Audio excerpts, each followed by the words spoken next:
This is the Washington State Open, an annual open-level tennis tournament played at the Seattle Tennis Club, one of the nicest tennis facilities I've ever been to. The prize pool this year is $40,000, more than some professional level tennis tournaments, therefore attracting a lot of high-level competition, including juniors, college players, professional tennis players, and then there's me. Hi.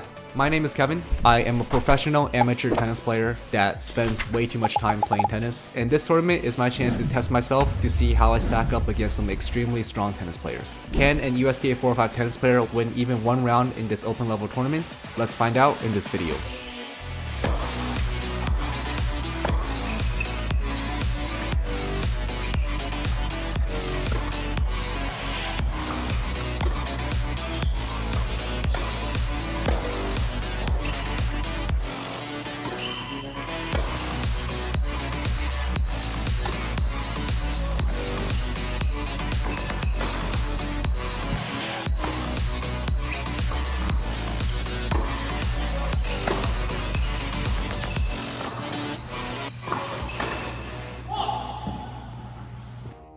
So you guys might be wondering why I'm going all the way out to Seattle just to play a tennis tournament, and apart from being a bit too addicted to tennis, I thought it would be a good opportunity to experience this tournament because it is apparently a pretty big thing out there in Seattle, and this will be the first time I'm actually visiting Seattle, so I thought it would be not only a good opportunity to experience what this tournament is like, but also just to visit Seattle, do a little bit of sightseeing. Unfortunately, the tournament started on a Monday, and I was busy the weekend before and after the tournament, which meant that I didn't actually get to spend a single weekend at Seattle.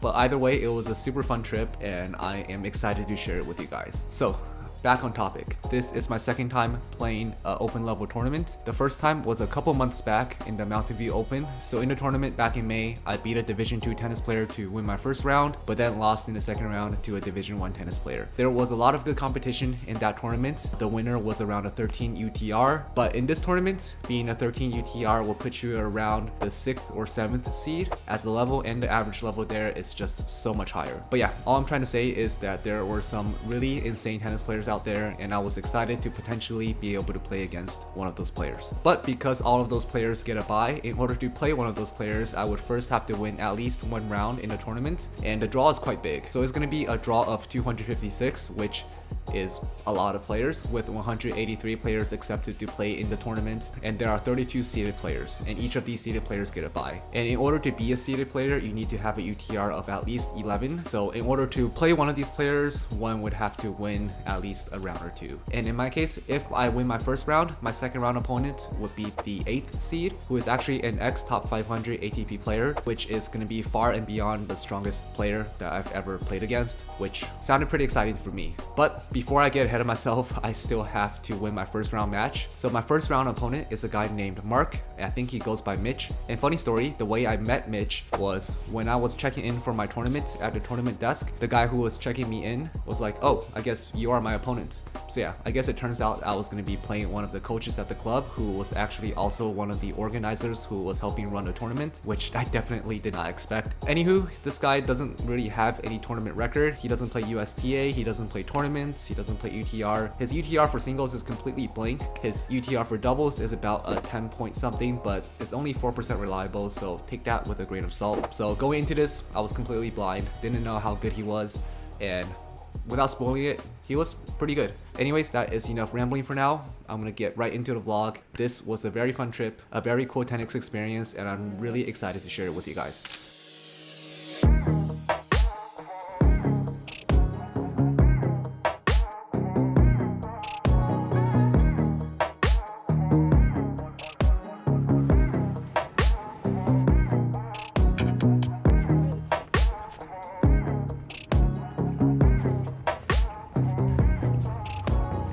Alright, so I have about 15 minutes-ish before I have to play my match, and it's just been a really hectic 2 days, so I haven't really been able to just sit down and talk and vlog. But yeah, this is the first round of the Washington State Open. So I'm at the facility right now. It is super nice. I got lost a bunch of times. So I'm out in a corner right now just recording this quick little vlog before my match, and I just got done with like a 15-ish minute warm-up.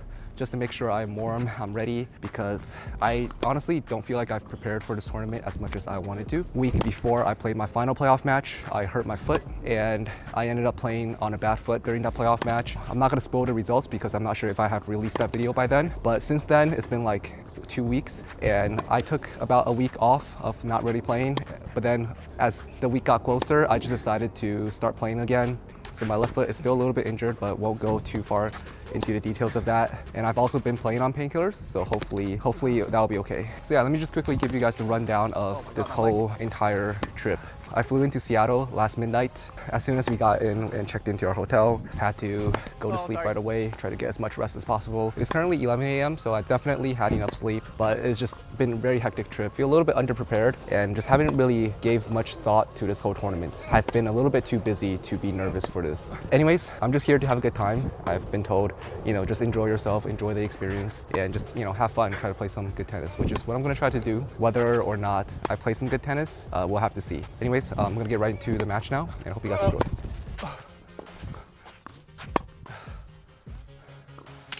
Not gonna do too much commentary, just gonna jump in now and then to give my thoughts. From just warming up with my opponent, I knew that this was going to not be an easy match. Even though he isn't rated, I think his level could easily be a USTA 4-5 in the NorCal region where I usually play. And you can see his playstyle is pretty aggressive. He likes to come in, which is pretty different from the way I like to play. He didn't miss much during the warm-up. On the other hand, I was missing left and right, mostly because I wasn't used to playing on these indoor courts. So indoor courts typically play quite a bit faster than outdoor courts, and these indoor courts in particular I've heard were fast even for indoor court standards, so definitely took a little bit of adjusting to get used to. So for these first couple of games I just really tried to dial in my focus. One thing is just to get the nerves in check because I was pretty nervous for the match, but another thing is I really just had to focus on timing my shots correctly because I was catching a lot of the shots late, partially because my opponent hits pretty heavy and he hits pretty deep, but also because the courts were fast. So just in the first couple of games, just try to stay solid from the baseline, play some high percentage shots and try not to miss as much.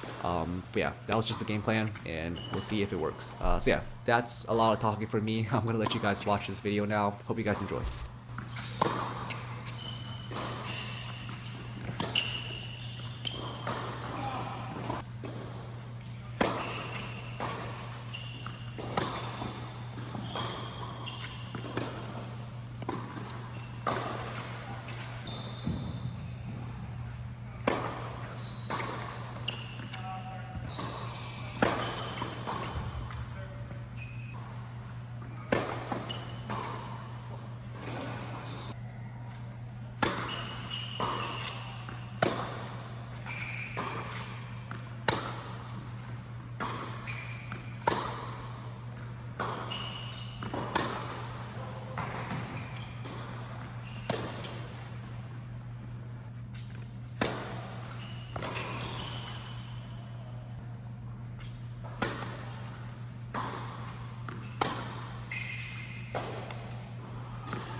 So I win the first set 6-2, and yeah, definitely had a lot of back and forth in this first set, but happy to be able to close it out. I found myself down a couple of break points on my serve, and even got broken ones, which was not ideal, but credit to my opponent. He pulled off a pretty sick move to save set point. Kudos to him for being able to play aggressive at a crucial point like that. Me, on the other hand, I think I shriveled up and started to get tight towards the end of the set, but regardless, was happy to be able to close it out. And overall, I think I've been playing pretty good. I think my serve has been able to get me out of some trouble, especially when I was down those break points. But going into the second set, I feel like my serve quality definitely dropped a little bit, and this has been a recurring theme in many of my matches. I serve well for the first set, I can serve pretty hard and fast, but my shoulder gets tired pretty quickly, and then my serve speed and quality just goes down. But I wasn't too worried about that because I think I was winning more points from the baseline anyways. I felt like if I was able to make maybe 5 or 6 shots, I will be able to win a point against this opponent. So in the second set, same game plan, just testing my opponent's rally tolerance, trying to make a lot more balls into the court, but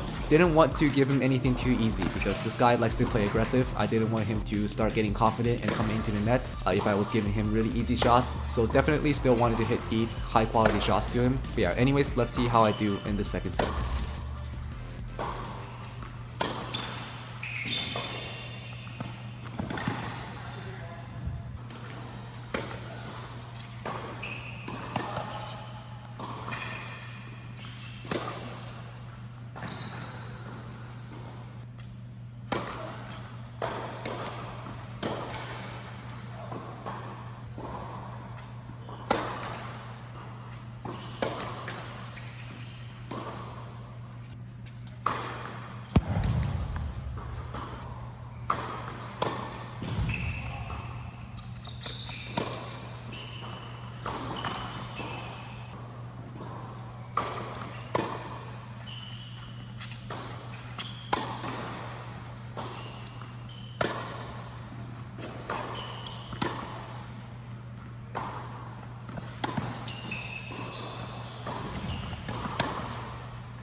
And yeah, just like that, I close out the match 6-2, 6-1. All things considered, I think this was a pretty good result, and just to be a little bit critical about my game, I think I could have been a little bit more aggressive, especially when I got up in the set and I was close to winning the match. I definitely got tight, and you can see that in a lot of my matches. I just have a little bit of trouble closing a match, but I think that just comes with playing more matches and getting that match play experience and just building that confidence to be able to play in aggressive playstyle like I've been trying to work on. Now, unfortunately, because my opponent didn't have any UTR record before this match in singles, this win did not affect my UTR at all, and I don't think it will ever affect my UTR because I don't see this guy playing any more UTR matches in the future until next year, Seattle Open. Just wanted to do a little bit of ranting about my UTR because a lot of my best wins have been against players who just don't have 100% reliable UTRs, which never really benefits my UTR when I win against them. But yeah, that's just me complaining. And just a quick reminder, if you guys have watched up to this point and like what you guys see, and also just like this tennis content or have anything to say about this tennis content, be sure to leave a like as well as a comment below if you guys have any feedback on the tennis, on the video itself. We'd love to hear from you guys, and of course hit that sub button if you guys are new to the channel and want to stick around on my tennis journey. But yeah, thank you guys for watching up to this point. So after this match, I went to grab lunch with my girlfriend and just sat at a cafe for about an hour to an hour and a half doing some editing and just relaxing, trying to cool down before my next match later in the day. Now let me give you guys a preview for this next match. So my next round opponent is going to be the 8th seed, and his UTR is currently about a 12.6. He's had a lot of wins against UTRs 13s plus, and he's also had a really good record when he was playing pro against a lot of notable players. He's even double bageled a lot of 10s and 11s before. All I'm trying to say is if I even want to get a game against my next round opponent, I have to play at least a UTR 10 level. Otherwise, I don't think I'm gonna get a game. So how will I, a guy who's barely a UTR 8, do against this professional tennis player? Tune in next time to find out. Thanks for watching. I'll see you guys later.